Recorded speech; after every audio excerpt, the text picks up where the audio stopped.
We leave Jerusalem and head down to the Dead Sea region. Along the way, we talk about the Samaritan story. We also are going into a more arid climate, similar to that of South Nevada or Death Valley. We pass sea level, and just some interesting facts. Jerusalem sits at 2,474 feet, and the Dead Sea is at a negative 1,412 feet in elevation. The Dead Sea is also 978 feet deep. We pass groves of date palms, which is just amazing to see the growth in this valley.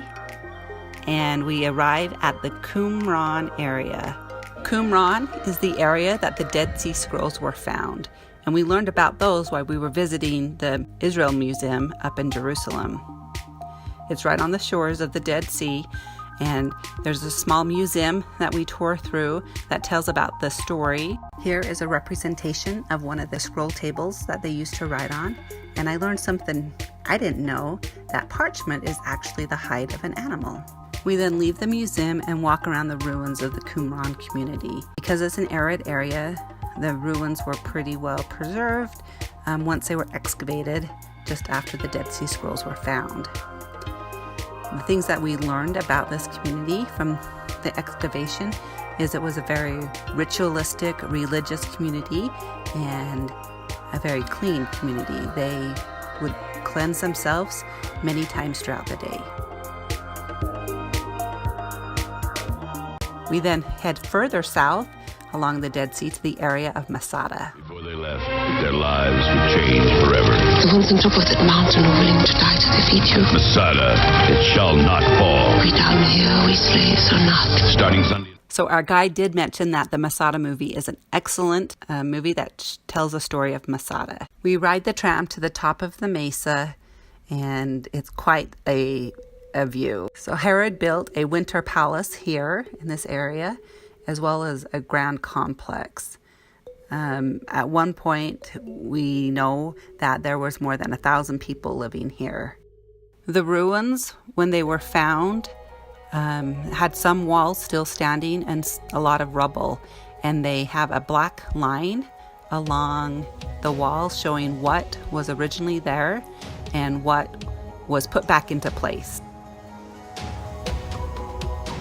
So he had many storehouses for food, as well as cisterns for water to help his family, and those living up here have plenty of food.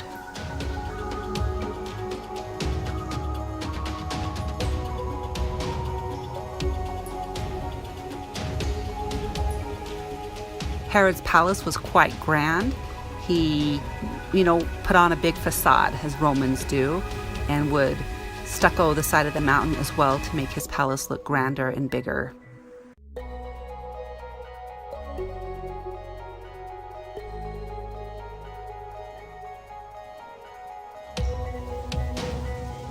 Here is a view of the northern palace. Some of the other remains that we can see while we're up here are the foundations or the fence lines of the Roman soldiers when they retook Masada after Jewish zealots had taken it.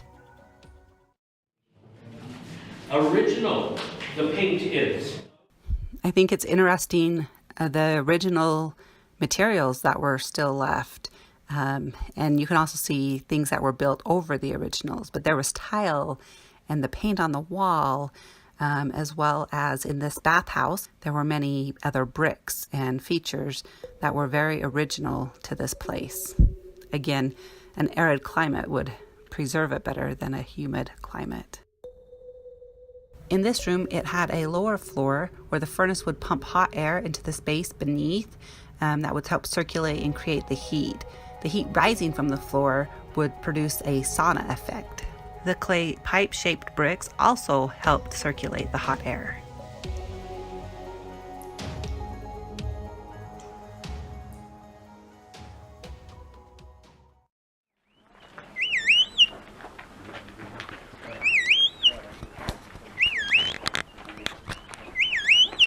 Looking out over some of the ruins of Masada, my son tells me that The Tennis Shoes Among the Nephites is a really good book that tells the story of Masada as well.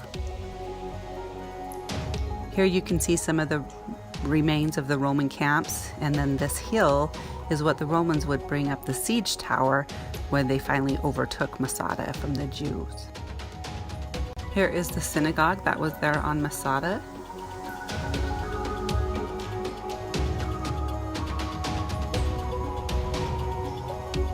And then we ride our tram back down to the valley floor. It would be fun to take that path up and back.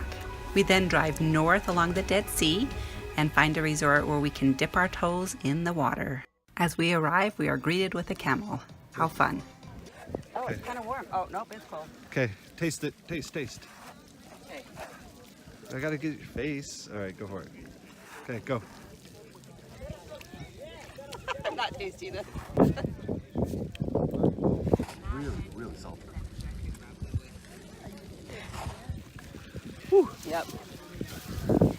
So just a little backstory. I hate open water, and I was not quite thrilled to be floating in the Dead Sea, but I gave it a go. Of course, I had to wear the shower cap so my beautiful locks would not get wet.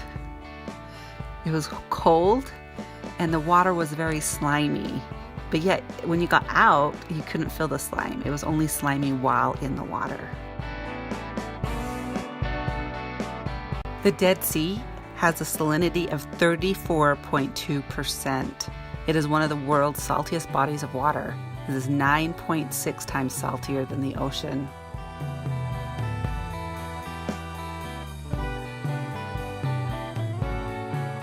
It's receding at an alarming rate, and we can see this when we're at the south end down by Masada, and you could actually walk across from the Israel side to the Jordan side. Grow hair. I can already feel it growing. The mud from the Dead Sea is said to have healing properties.